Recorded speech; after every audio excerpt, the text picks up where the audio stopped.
আসসালামু আলাইকুম। হোমওয়ার্ক শিক্ষা চ্যানেলে আপনাদের সবাইকে স্বাগতম। আশা করি সবাই ভালো আছেন। আমরা ক্যালকুলাস 2 বইয়ের ধারাবাহিক লেকচার দিতেছিলাম। আজ আমরা একটা নতুন চ্যাপ্টার করাবো। আজ আমরা দেখব চ্যাপ্টার 10। চ্যাপ্টার 10 কি বলতেছে? বহুভিত্তিক ইন্টিগ্রালের সাহায্যে ক্ষেত্রফল ও আয়তন নির্ণয়। আচ্ছা, এই অধ্যায়ের প্রথমে আমাদের কিছু সূত্রের প্রয়োজন, তারপরে আমরা কিছু সমাধান দেখব। ঠিক আছে? এই অধ্যায়ের জন্য প্রয়োজনীয় সূত্রটা আমরা লিখে দিয়েছি। এই 8টা সূত্র আমাদের এর জন্য এই অধ্যায়ের জন্য গুরুত্বপূর্ণ, কারণ এই 8টা সূত্রের বাহির থেকে কোনো ম্যাথ এই অধ্যায়ে নাই। ঠিক আছে? আচ্ছা, তাহলে আশা করি আপনারা বুঝছেন। আমরা দেখার ম্যাথ করার সময় সূত্র নিয়ে আরও বিস্তারিত আলোচনা করব। আচ্ছা, তাহলে আমরা প্রথমে দেখব উদাহরণ নাম্বার 4। উদাহরণ নাম্বার 4 কি বলতেছে? দ্বি যোগজ ব্যবহার করে x square plus y square equal 64a² বৃত্ত এবং ওয়াই স্কোয়ার ইকুয়াল 12ax পরাবৃত্ত দ্বারা আবদ্ধ ক্ষুদ্র অংশের ক্ষেত্রফল নির্ণয় করো। তাহলে আমাদেরকে এখানে কি দেওয়া আছে? একটা বৃত্তর সমীকরণ তো আছে, আর একটা দেওয়া আছে পরাবৃত্তের সমীকরণ, আর এইটার দুটা দ্বারা আমাদেরকে ক্ষেত্রফল নির্ণয় করতে হবে। ঠিক আছে? এখন আমরা তো সবাই জানি বৃত্তের সমীকরণটা কেমন, পরাবৃত্তের সমীকরণটা কেমন। আমরা সূত্রতে একটু তুলে দিয়েছি যে বৃত্তের সমীকরণটা এইরকম হয়, আর পরাবৃত্তের সমীকরণ যখন ওয়াই স্কোয়ার ধরবে তখন 4ax, আর যখন এক্স স্কোয়ার ধরবে তাহলে 4ay। এটা হচ্ছিল বৃত্তের আর পরাবৃত্তের সমীকরণ। ঠিক আছে? আচ্ছা, তাহলে আমরা প্রথমে সমাধানে চলে যাই। তাহলে প্রথমে বৃত্ত কি দেওয়া আছে? তাহলে x square plus y square equal 64a²। এটা যেটা দেওয়া আছে সেটাকে আমরা 1 নম্বর সমীকরণ দিলাম। আর পরাবৃত্ত হচ্ছিল ওয়াই স্কোয়ার ইকুয়াল 12ax, এটাকে আমরা 2 নম্বর সমীকরণ দিয়ে দিলাম। ঠিক আছে?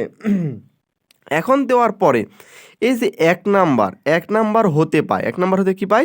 যে 1 নাম্বারটা আমরা তুলে নিব। নেওয়ার পরে এই এক্স স্কোয়ার থাকলো। এখন এই ওয়াই স্কোয়ারের মান কত? 12x, এই 12x বসালাম এখানে। এই মাইনাস এই 64টা সমানের পারে নিয়ে আসলে -64² হয়, এটা ইকুয়াল 0 হচ্ছে। ঠিক আছে? তাহলে এখানে যা আছে তাই রাখলাম। এখন এটাকে মিডিল টার্ম ফ্যাক্টর করা যায়। 12x এর মিডিল টার্ম যদি করি তাহলে আমাদের 16x মাইনাস 4x। ঠিক আছে? তাহলে এখান থেকে এটা যদি বাদ দাও তাহলে হচ্ছে 12 হয়, আর এই দুটো গুণ করলে 64 হয়। ঠিক আছে? আর -64² ইকুয়াল 0। এখানে এক্স কমন যদি নিই তাহলে কি এই এক্স প্লাস 16a থাকে, আর -4 যদি 4a যদি কমন নিই তাহলে এক্স প্লাস 16a। এইখান দুইটা একই, তাহলে একটা কমন নিলাম, আর এক্স মাইনাস এই 4a থাকতেছে, এটা ইকুয়াল 0। তাহলে এটা ইকুয়াল 0 থাকবে, আর এটা ইকুয়াল 0 ধরবো। তাহলে কি আসতেছে? এক্স প্রথমে এটা লিখলাম, এক্স মাইনাস 4a ইকুয়াল 0, তাহলে এক্স ইকুয়াল 4a। আর এটা যখন ইকুয়াল 0 ধরবো তখন এক্স ইকুয়াল -16a আসতেছে। ঠিক আছে? এখান থেকে আমরা দুইটা মান পাইতেছি। আচ্ছা, এখন আমরা 2 নাম্বার থেকে লিখব যে 2 নাম্বার হতে পাই, মানে 2 নাম্বার যে সমীকরণ ছিল সেই সমীকরণ হতে পাই। কি পাই? 2 নাম্বার সমীকরণ তোলার পরে ওয়াই স্কোয়ার ইকুয়াল এই যে 12 রাখলাম। ঠিক আছে? এ বলতে এর রাখলাম, আর এক্স এর মানটা কত? 4a। এই 4aটা নিলাম। এখন এই মানটা নিলাম না কেন? কারণ আমরা এই এই সমীকরণের ক্ষেত্রে আমরা হচ্ছে নেগেটিভ মান ব্যবহার করব না। ঠিক আছে? যার কারণে আমরা নেগেটিভ মান নিই নাই। তাহলে এখানে নিলে কি হচ্ছে? 4 বার 48, এ দ্বারা গুণ করলে স্কোয়ার হয়। তাহলে এটা ইকুয়াল 16, 3 ষোলো 48, তাহলে এটা 16 ভাঙ্গা নিছি, তাহলে এ স্কোয়ার। এখানে যা আছে তাই রাখলাম, 4-এর উপর স্কোয়ার দিলে 16 হয়। আর এই রুট রুট এ রুট 3-এর উপর যদি 3 যদি রুট করি আর এই বাইরে একটা স্কোয়ার করি তাহলে স্কোয়ারের রুটে কাটা দেয়, আবার 3 হয়। ঠিক আছে? আর এর উপর স্কোয়ার, এই স্কোয়ারটাই আছে। ঠিক আছে? তাহলে স্কোয়ার ইকুয়াল কি আসতেছে? এই পুরোটার উপর স্কোয়ার, যেহেতু এটার উপর স্কোয়ার আছে দেখার কারণে আমরা বাইরে নিছি স্কোয়ারটা। তাহলে যদি স্কোয়ার করি তাহলে কি আসতেছে? তাহলে এটা ইকুয়াল প্লাস মাইনাস, কারণ কি আমরা যখন কোনো সমীকরণকে বর্গমূল করি তখন আমাদের প্লাস মাইনাস চলে আসে। ঠিক আছে? তো প্লাস মাইনাস এখানে কি আছে? এখানে যেই সংখ্যাটা আছে এর উপরে হোল বর্গ স্কোয়ার রুট, আর এখানে স্কোয়ার তো স্কোয়ার আছে, তাহলে এটা যা আছে তাই রাখলাম। স্কোয়ারের রুটে কাটা গেলে এ প্লাস মাইনাস 4√3a থাকতেছে। ঠিক আছে? তাহলে এখান থেকে ওয়াই এর আমরা দুইটা মান পেলাম। এটা কি? Plus minus 4√3a। এখান থেকে আমরা দুইটা মান পাইতেছি। ঠিক আছে? এখন আমাদেরকে এই 1 আর 2 এর ছেদ বিন্দু নির্ণয় করতে হবে। 1 ও 2 এর ছেদ বিন্দু। এখন 1 ও 2 এর ছেদ বিন্দুটা কি সেটা আমাদের দেখতে হবে। যে তাহলে 1 ও 2 এর ছেদ বিন্দু হচ্ছে এই যে ছেদ বিন্দু বলতেছে এ এক্স এর মান, এক্স এর মান কত 4e। এখন তো লিখবে এখানে কি লাগে ওয়াই এর মান, ওয়াই এর মান কি আছে 4√3e, এটার পজিটিভ মান নাও। তারপরে আবার হচ্ছে ছেদ বিন্দু কি এখানে দুইটা মান পাইছিলাম, কিন্তু এই মান লিব না, কারণ কি আমরা বৃত্তর ক্ষেত্রে নেগেটিভ মান নেওয়া হয় না, কারণ এখানে বৃত্তের সমীকরণ থেকে আমরা এই মানটা পেয়েছিলাম, যার কারণে আমরা বৃত্তের নেগেটিভ মান নেব না, ঠিক আছে, মান নেওয়া যায় না। তাহলে এই মানটা আমরা ব্যবহার করলাম, আর এখানে -4√3a পাইতেছি, তাহলে 4√3a -4√3, কারণ এটা পরাবৃত্ত, এটা পরাবৃত্তের আমরা মান নিতে পারি, ঠিক আছে, সেই মানটা আমরা নিলাম। ওকে, আচ্ছা এখন আবার কি পাইতেছি যে x² + y² = 64a², এই যে সমীকরণ সেটা আমরা তুলে নিলাম, নেওয়ার পরে কি x² এবার রাখলাম আর বাকি মানটাকে অপোজিট পার করে দিলাম, তাহলে কি -y², তাহলে x যদি রাখি তাহলে মানে এটাকে বর্গ হয়ে যাবে, ঠিক আছে, তাহলে এবার একটা রুট চলে আসবে, ঠিক আছে, তাহলে 64a² - y², ঠিক আছে। এখন সেম এস ভাবে এটাকে আবার লেখো y² = 12x, এখান থেকে x এর মান যদি নির্ণয় করো তাহলে y² মানে এটাকে অপোজিট পার করে এটাকে সামনে নিয়ে আসলে তাহলে y² / 12a, তাহলে এখান থেকে আমরা x এর আবার দুইটা মান পেলাম। তাহলে এখানে 1 ও 2 এর মধ্যবর্তী ক্ষুদ্র সাধারণ অংশটা কি আসতেছে y = -4√3a, এই যে আমরা এখান থেকে বাহির করছিলাম যে এখান থেকে সবচেয়ে ক্ষুদ্র অংশ -4√3a, তারপরের অংশটা কি, তারপরের অংশ এটার পজিটিভ, তাহলে y = 4√3a, তারপরে কি মান পাইতেছি এই যে মানটা x এর মান, এই মানটা পাইলাম, তারপরে কি মান পাইতেছি, এই মানটা পাইতেছি, এর মধ্যে অবস্থিত। এখন এই মানগুলো নির্ণয়ের কাজ কি, যে আমরা এই মানগুলোকে ক্ষেত্রফল নির্ণয়ের জন্য ব্যবহার করব, যার কারণে এই মান আমাদের প্রয়োজন। এখন ক্ষেত্রফলকে এ দ্বারা প্রকাশ করা হয়, তাহলে এ লিখলাম, a = ইন্টিগ্রেশন। এখন আমাদেরকে এটি দুইটা সমীকরণের জন্য দুইটা ইন্টিগ্রাল দিতে হচ্ছে, ঠিক আছে, এখন আমাদেরকে এই ইন্টিগ্রালের মান বসাতে হবে, তাহলে দেওয়ার পরে dx dy। এখন আমাদেরকে এই আপার লিমিট আর লোয়ার লিমিট সম্পর্কে একটু জানতে হবে, যে বৃত্তের থেকে যে লিমিটটা পাবো, বৃত্ত থেকে বলতে এই যে বৃত্ত থেকে যে মানটা পাইছি এটা হবে আপার লিমিট, ঠিক আছে, আর আমরা যেটা হচ্ছে হলো পরাবৃত্ত থেকে পাবো সেটা হবে লোয়ার লিমিট, ঠিক আছে। আচ্ছা তাহলে আমরা এখন মানটা ইনপুট দিই। এখন প্রথমে হচ্ছে x এর মান ইনপুট দেবো, x এর মান কোথায় দেবো, ও এখানে, আর y বলতে এই যে মান, ঠিক আছে, মানে প্রথমের ইন্টিগ্রেশনের সাথে শেষের এই dy বা dx যা থাকবে সেটা হবে, আর দ্বিতীয়টার সাথে এর সাথে যে অংশ থাকবে সেটা ব্যবহার করতে হবে। আচ্ছা তাহলে x এর ইয়েটা কি, তাহলে x বলতে এই যে দেখায় এখানে, তাহলে এটা মান আমরা ব্যবহার করলাম আর এই মানটা উপরে ব্যবহার করলাম, কারণ কি এটা আমরা হচ্ছে বৃত্তর থেকে পেয়েছি, এই যে বৃত্তর থেকে, কারণ কি এই যে বৃত্তর মানটা ক্যালকুলেশন করে আমরা পাইছি, তাহলে আপার লিমিটটা বৃত্তর থেকে হবে, ঠিক আছে। আচ্ছা তাহলে এখানে y এর ক্ষেত্রে লাগবে,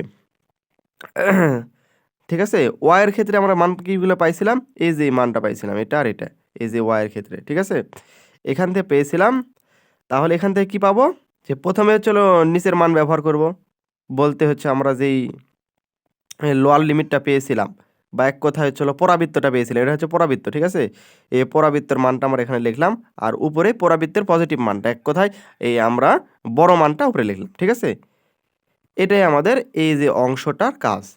এর পরের লাইনে আমরা যাই, যে পরের লাইনে কি বলতেছে, যে এটা যা আছে স্থির রাখলাম, এখন এখানে dx আছে, dx এর সাপেক্ষে যদি এটা ইন্টিগ্রেশন করা হয় তাহলে এখানে কিছু না বলতে 1 আছে, আর 1 ইন্টিগ্রেশন করলে x হয়, ঠিক আছে, মানে এই যে অংশটা থাকবে সেটা আমরা এখানে লিখতে পারি, এটুকু আমাদের সবারই জানা, আর এখানে লিমিটগুলো বসাই দিলাম এটা, আর এই উপরে এটা dy থাকতেছে, এটা যা আছে তাই রাখলাম। এখন x এর মান বসা, x এর মান এই যে পুরা মানটা হচ্ছে এখানে, মাইনাস দেওয়ার পরে x এর মান যদি আবার বসা এই পুরা মানটা এখানে ব্যবহার করলাম dy। এখন আমরা এখানে একটা 2 ব্যবহার করলাম, একটা আমরা সূত্র জানি যে এই যে এখানে সূত্র লিখে দিয়েছি, ইন্টিগ্রেশন -a থেকে a পর্যন্ত f(x) dx = 0 থেকে a পর্যন্ত f(x) dx।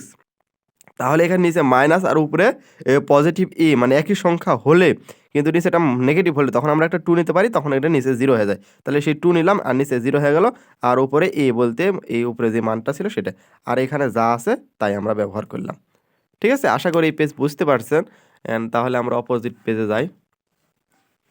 আচ্ছা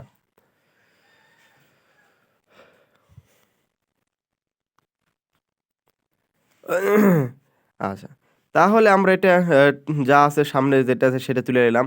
আর এখানে আমরা একটু ক্যালকুলেশন করছি। ক্যালকুলেশনটা কি করছি সেটা একটু দেখাই। যে এই 64, 64 8-এর উপর যদি স্কোয়ার করো তাহলে 64 হয়ে যায়। ঠিক আছে? আর এখানে ওয়াই স্কোয়ার আছে। আর এখানে কি আছে? এপারে যা আছে তাই রাখলাম। ঠিক আছে?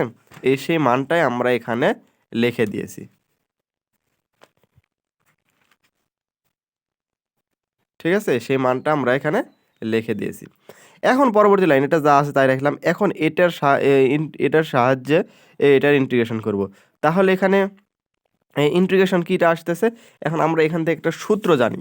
সূত্রটা কি? যে integration root over a square minus x square dx equal x root over x square minus a square divide by 2 ও plus a square divide by 2 sine inverse x. ঠিক আছে? কারণ কি দেখুন ইন্টিগ্রেশন আছে রুট ওভার এর পুরোটাকে এ square ধরো আর এটাকে হচ্ছে হলো এক্স স্কোয়ার ধরো। তাহলে আমরা এই সূত্রটা লিখতে পারি। ঠিক আছে? সেই সূত্রটা আমরা এখন লিখব। আচ্ছা, তাহলে কি আসতেছে আমরা একটু দেখি। যে প্রথমে আচ্ছা দেখাই এখান থেকে আমরা। আচ্ছা, প্রথমে কি আছে? যে এক্স বলতে কি এই ওয়াইটা আমরা এখানে ইনপুট দিলাম। তারপরে কি আছে? রুট ওভার যে মান আছে সেটা ব্যবহার করলাম, ডিভাইডেড বাই 2 ব্যবহার করলাম। তারপর এ স্কোয়ার বলতে 8 এর উপর স্কোয়ার, এর উপর স্কোয়ার ডিভাইড বাই 2। তারপরে সাইন ইনভার্স এক্স, তাহলে সাইন ইনভার্স এক্স বলতে হচ্ছে y I divided by I. আচ্ছা, ওয়াই এক্স বলতে হচ্ছে হলো ওয়াই ডিভাইডেড বাই হচ্ছে হলো এই যে 8 এটা হচ্ছে হলো এক্স। ঠিক আছে? আর হচ্ছে মাইনাস, তো মাইনাস এখানে 1/12 কনস্ট্যান্ট ভ্যালু। ওই এই ওয়াই স্কোয়ারের ডিফারেন্স ইন্টিগ্রেশন যদি করি তাহলে এ এক পাওয়ার বৃদ্ধি পায়। তাহলে y to the power 2 plus 1 divided by 2 plus 1, মানে এখানে 2 আছে, এখানে 2 প্লাস 1 একটা করে মান বৃদ্ধি পাচ্ছে। আর লিমিটগুলো বসা দাও 0 থেকে 4√3a। ঠিক আছে? এই মানগুলো আমরা এখানে বসায় দিলাম। আচ্ছা,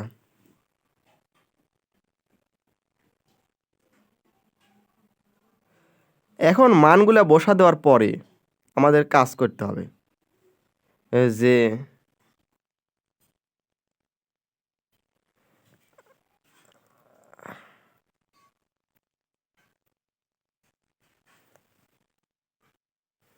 আচ্ছা, আমাদেরকে একটু বুঝতে হবে এখানে কেন 8a আসলো। তারপর কারণটা হচ্ছে এক্স ডিভাইডেড বাই এ হবে। ঠিক আছে? এখানে আমরা একটা এখানে ভুল করে লিখিনি। তাহলে এর জন্য 8a হচ্ছে। ঠিক আছে? আচ্ছা, তার কারণে আমরা এখানে মানগুলো এখন ইনপুট দিয়ে দিই। যে 2 তো থাকতেছে, এখানে যা আছে তাই রাখলাম।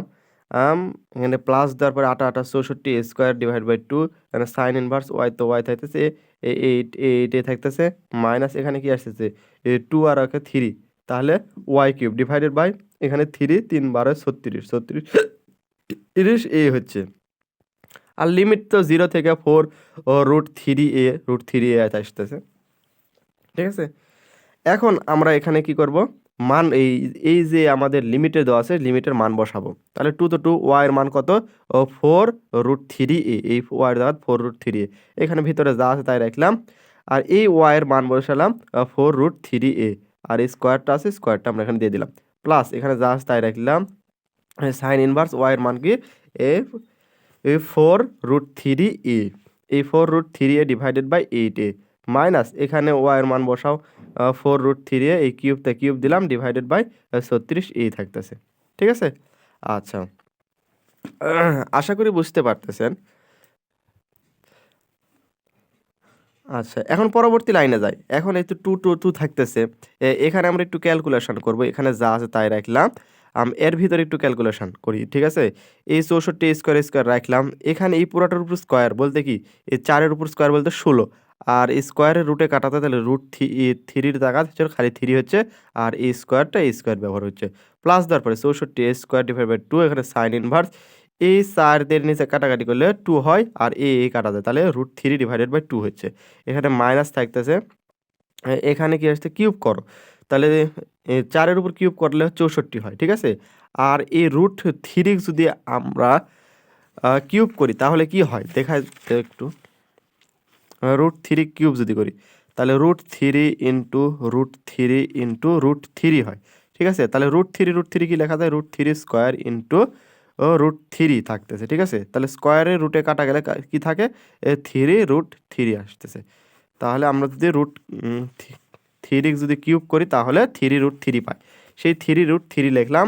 আর এখানে কি এ কিউব থাকতেছে, নিচে 36 থাকতেছে।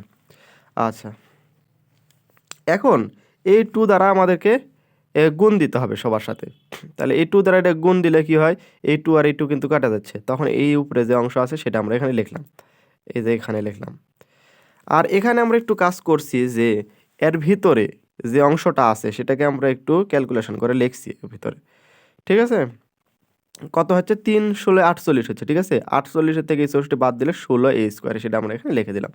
প্লাস দিলাম, এখানে যা আছে সেটা ব্যবহার করলাম। আর এখানে সাইন ইনভার্স √3/2 থাকতেছে মাইনাস এখানে একটা 2 বলতে এই যে 2টা এখানে 2, আর এই 2টা এখানে দেওয়ার সঙ্গে সঙ্গে এই 2টার সাথে কিন্তু কেটে গেছিলো, আর এই 2টা এখানে গুণ হলো। তারপরে এখানে কি 64 × 3 হলে 192 হয়। তাহলে √3a³ ডিভাইডেড বাই 36 ভাঙাছি যে 12 × 3 ইন্টু হলে 36 হয়, ঠিক আছে। এখন এখানে যা আছে সেটা রাখলাম। এখানে 4-এর উপর যদি স্কোয়ার করি তাহলে 16 হয়, ঠিক আছে। তাহলে 4a এর উপর স্কোয়ারটা বাইরে নিয়ে গেছি, ঠিক আছে। এখানে 16a² সাইন ইনভার্স থাকতেছে। এখন সাইন কত ডিগ্রির মান হয় এটা, ঠিক আছে। সাইন যদি π/3 বলতে হচ্ছে 60 ডিগ্রি হয়, ঠিক আছে। সাইন 60 ডিগ্রির মান কিন্তু √3/2, ঠিক আছে। এই জন্য আমরা এখানে সাইন π/3 লিখছি। এই -2 এটাকে একটু ভাঙ্গায় লিখছি। এই 12 × 16 ইন্টু 12 16 হলে 192 হয়। আর এখানে যা আছে তাই রাখলাম, নিচে যা আছে তাই রাখলাম। এই 12 কাটা যায়, এই সাইন ইনভার্স কাটা যায়। আর তাহলে এখানে কি থাকতেছে, এটা হচ্ছে স্কোয়ারের রুটে কাটা গেলে 4a প্লাস থাকতেছে এখানে যা আছে তাই। এখানে π/3 থাকতেছে মাইনাস, এখানে একটু গুণ করছে, তাহলে 16 দেবো না 32, এই 32 √3 এ এ আর এখান থেকে একটা কাটা দিলে তাহলে a² হয়, a² এর নিচে খালি 3 থাকতেছে। তাহলে এই মানটাকে আমরা, আচ্ছা এখন একটা কাজ করি, যে হচ্ছিল 4 আর 4 কত হয় 16, সেই 16 লিখলাম। তাহলে √3 গুণ করলে a² হয়, এটা আমরা সামনে লিখছি -32 √3a² ডিভাইডেড বাই 3, আর এটাকে পরে লিখলাম, ঠিক আছে। তাহলে এই দুইটার অংশ লসাগু করি, তাহলে এটা লসাগু করলে লসাগু 3 হয়। তাহলে 3 × 48 √3a² মাইনাস এখানে 32 √3a, আর এখানে যা আছে তাই রাখলাম। এখানে যদি একটু ক্যালকুলেশন করি তাহলে 16 √3a² ডিভাইড বাই 3, আর এটা যা আছে তাই রাখলাম, ঠিক আছে। এখন আমরা 16a² ডিভাইড বাই 3 কমন নিতে পারি। তাহলে 16a²/3 কমন নিলে এখানে খালি √3 থাকতেছে, √3 লিখলাম। প্লাস এখান থেকে 4π থাকতেছে, এই 4π লিখলাম। তাহলে এখান থেকে কি হচ্ছে, এটা যা আছে তাই রাখলাম, এটাকে সামনে নিয়েছি আর এটাকে পরে নিয়েছি। এটাকে সামনে আর পরে লিখলে এত বর্গ একর হয়। তাহলে আশা করি বুঝতে পারছেন। আজকের মতো ক্লাসটা এখানে সমাপ্তি করি। সবাই ভালো থাকেন, সুস্থ থাকেন। আসসালামু আলাইকুম ওয়া রাহমাতুল্লাহি ওয়া বারাকাতুহু। আর যারা আমাদের পেইড কোর্সে যুক্ত হতে চান তারা আমাদের ডিসক্রিপশন চেক করে হোয়াটসঅ্যাপ এবং ইমো নাম্বার দেওয়া আছে, এ, আমাদের সাথে যোগাযোগ করে কোর্স নিতে পারেন। কোর্স ফি সামান্য মূল্যে আমরা দিতেছি, তাই দেরি না করে আমাদের হোয়াটসঅ্যাপ, আমাদের ওয়েবসাইট আছে যেখান থেকে আপনাদের সুবিধা হয়, ফেসবুক পেজ, সেখান থেকে ক্রয় করুন। ভালো থাকেন, সুস্থ থাকেন। আসসালামু আলাইকুম ওয়া রাহমাতুল্লাহ।